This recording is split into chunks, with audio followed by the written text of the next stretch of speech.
आज last point देखे confessional poetry में, और आज ये नोट्स ख़त्म करेंगे इसके साथ ही, इस टॉपिक के साथ ही फर्दर डेवलपमेंट्स। अब आगे इसके डेवलपमेंट के बारे में पीछे हमने देखा कि कौन कौन सी पोइट्रीज, कौन कौन से लेखक, राइटर्स, पोइट्स थे जिन्होंने अपना कंट्रीब्यूशन दिया इसमें, इस पोइट्री में, कन्फेशनल में। कन्फेशनल का मतलब भी हमने समझाया था कि अपनी जो गलतियां होती है, जैसे आपने देखा होगा कभी कि चर्च में जाके एक बॉक्स जैसा बना होता है और फादर के सामने अपनी जो गलती होती है उसको एक्सेप्ट करते हैं। लाइफ में मैंने फादर ये किया, कन्फेश करना अपनी गलतियों को गॉड के सामने। तो उसमें किस तरह से फर्दर आगे डेवलपमेंट हुई, कुछ बातों को हम लास्ट में ऐड कर देते हैं, लिखते हैं इस तरह से। Other key of the American confessional school of poetry include Pass Ariel, Berryman's The Dream songs, and Sexton's To Bedlam and Parts Way Back. Through Bremen himself rejected the laver with rage and concept. चलिए इसको समझे। Students चाहते हैं कि हम structure भी बताते हुए चले, वर्ड मीनिंग ज़्यादा से ज़्यादा बताते हुए चले, तो देखते हैं, कोशिश करते हैं। अदर की ऑफ द अमेरिकन, दूसरा जो अमेरिकन कन्फेशनल स्कूल जो था ऑफ द पोइट्री का, अदर की of the American confessional school of poetry. Other की मतलब दूसरे जो कुछ कीज थे, की कहने का मतलब जो मुख्य जो राइटर्स थे उसको रख सकते हैं। दूसरे जो अमेरिकन मुख्य राइटर्स थे कन्फेशनल स्कूल में, स्कूल का मतलब होता है एक संगठन, स्कूल का मतलब केवल एजुकेशनल इंस्टीट्यूशन नहीं, जो पोइट्री के ऊपर जो बताया गया उनके अलावा इंक्लूड, किसको इंक्लूड, को भी शामिल किया गया। इंक्लूड का मतलब को शामिल किया जाता है, किनको, तो प्लेथ्स, अपॉस्ट्रोफी साइन ऐसा है, प्लेथ का एरियल, ये पोएम, ये अपॉस्ट्रोफी साइन जैसे फादर्स लिखते हैं, राम्स पेन लिखते हैं, तो ये एरियल को बेरमेन जो है उनके बेरमेन्स द ड्रीम सॉन्ग्स, बेरमेन ने जो लिखा था ड्रीम सॉन्ग उसको, एंड सेक्सटन्स ये अपॉस्ट्रोफी साइन जैसे राम्स लिखते हैं, राम्स पेन मतलब राम की कलम, तो सेक्सटन का बेडमेल and part way word back. अब आगे, through Berryman himself reject the लेवर, बेरमैन का जो लेवर था वो अपने आप में ही वो रिजेक्ट करते हैं, मतलब एक्सेप्ट नहीं करते हैं। और वो कुछ लाइन्स लिखते हैं, पहले तो देखें विद रेज एंड कंसेप्ट,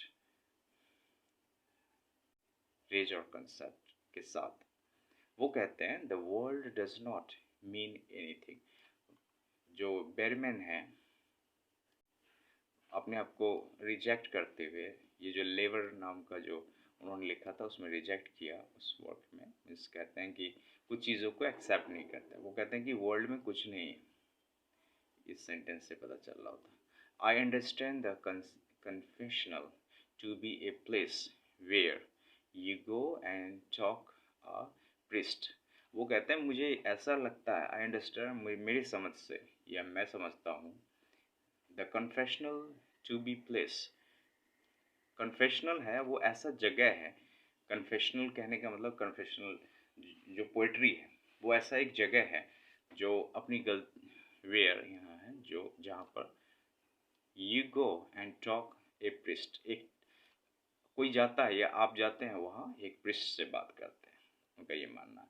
और ये बात है, I personally have not been to confession since I was 12 years old. I personally have not been to confession. वो कहते हैं मैंने पर्सनली कन्फेशन नहीं किया, मतलब कब से नहीं कन्फेशन किया, तो 12 ईयर्स से। कन्फेशनल पोएट होने के बावजूद अपने इस पोएम में लेबर में वो ये चीज़ मेंशन करते हैं। पैराग्राफ आप लोग भी चेंज कर दीजिएगा, यहाँ से लिखिए, अनदर सिग्निफिकेंट, क्योंकि एग्जामिनेशन के लिए लिखना है।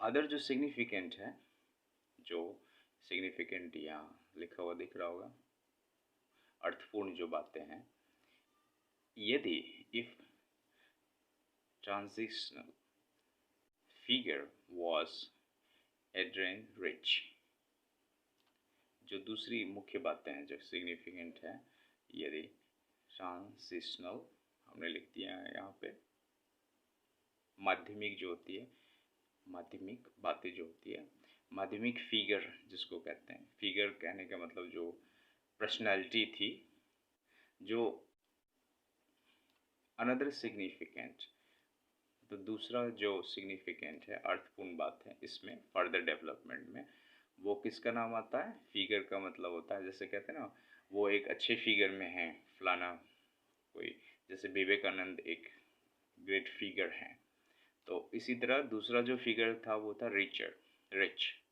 Adrienne rich. ये एड्रेन रिच जो थे वो बोमेन के फेवर में लिखा करते थे, 20वीं सेंचुरी के बहुत ही जाने माने राइटर थे, अमेरिका में स्टडी हुई थी इनकी, उनका नाम शामिल करते हुए इसमें रखना है। While one of the most prominent का मतलब यहाँ लिख दिया है प्रसिद्ध, जबकि दूसरे प्रसिद्ध जो बहुत मुख्य प्रसिद्ध थे, कॉन्फेशनली, ये कॉन्स्टिट्यूशनली का मतलब यहाँ पे हमने लिख दिया, इसको ऐसे प्रोनाउंस कर लेंगे कॉन्स्टिट्यूशनली, क्या करेंगे? कॉन्स्टिट्यूशनली, जानबूझकर इसका हिंदी लिख दिया। Confessional poets to emerge in the 1980 century, as come to century, was